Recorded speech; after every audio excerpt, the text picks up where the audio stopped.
Hey guys, Fire here from InDepth Gaming, bringing you another game review. This time we're checking out Killer Chambers. This game was developed and published by Village Bench and released on December 11th, 2020 for a price of $8.99. So, what is Killer Chambers? We're going to dive into one of my gameplay saves here. Killer Chambers is a game where you're trying to do action platformer style puzzles where you dodge bullets to try to complete obstacles. The premise of the game is you're stuck in a box. There's a guy here trying to basically kill you. Kind of your protagonist here. He wants to trap you here and keep you here, and you have to basically try to navigate all these traps without dying. As you progress through the game, they'll get increasingly more and more difficult. But the thing that does make the game very simple is as you go through all these puzzles, they're the same. So you can start to use muscle memory to try to memorize the patterns.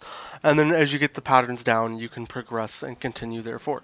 As you go into each puzzle, the first time you play it, you'll get difficulty level 1, and then there's 3 different difficulty stages of the game. You'll be able to unlock shops to give you special items to try to make your puzzles easier. What's really cool is there's a death tracker, a little purple number you see kind of in the middle on the left side of the screen, which is pretty cool, as well as it tracks the keys you have to unlock future rooms, your coins and diamonds to make additional purchases as you proceed. As far as the difficulty level of this game, it's not too difficult. Basically because the game is pretty much just a memorization game. It does get very challenging though, so please, kind of use your own judgment when you're trying to determine if this game might be for you or not. It's not an easy initial game to go through. You will have really challenging levels, especially in the later stages. Each room is kind of decked out in the theme for that level.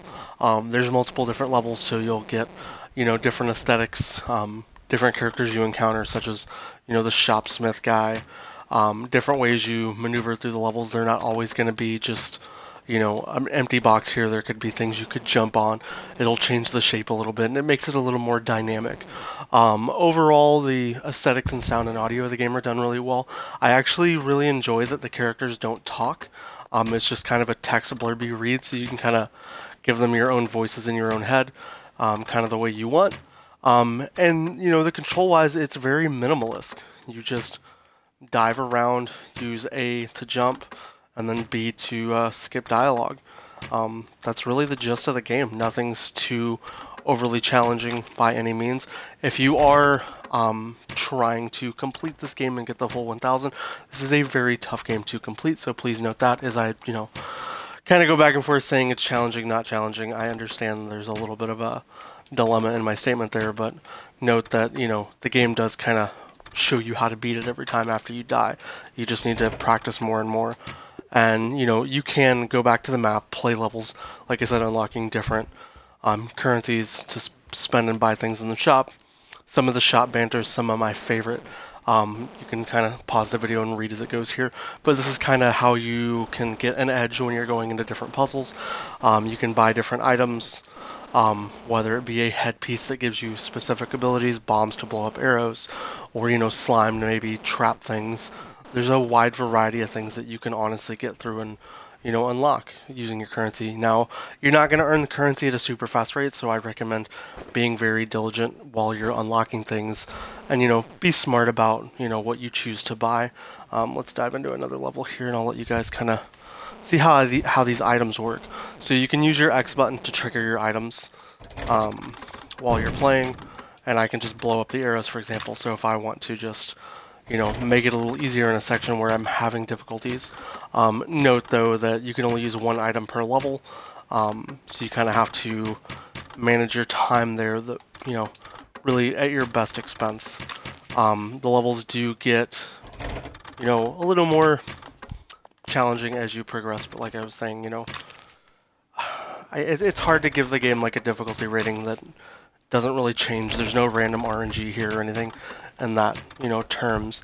You don't have to do every single thing in the game if you don't want to. If you want to have all the achievements, obviously you'll need to do everything, but you kind of just make those judgments at your own call. Outside of anything beyond that, this is pretty much what Killer Chambers is. You're just trying to complete all the levels.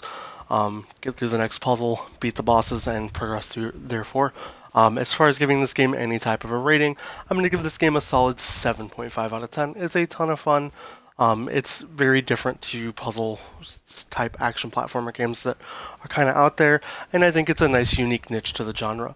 Outside of that, if you guys want to check the game out, we'll have a link down in the description. If you have any questions about the game, let us know in the comments. We'll be happy to answer them. If you haven't already subscribed to the channel, give the video a thumbs up if you enjoyed it. Join our Discord. We're also doing a lot of giveaways on Twitter now as well, so be sure to enter those. Outside of that, I hope you guys have a wonderful day, and we'll see you guys next time.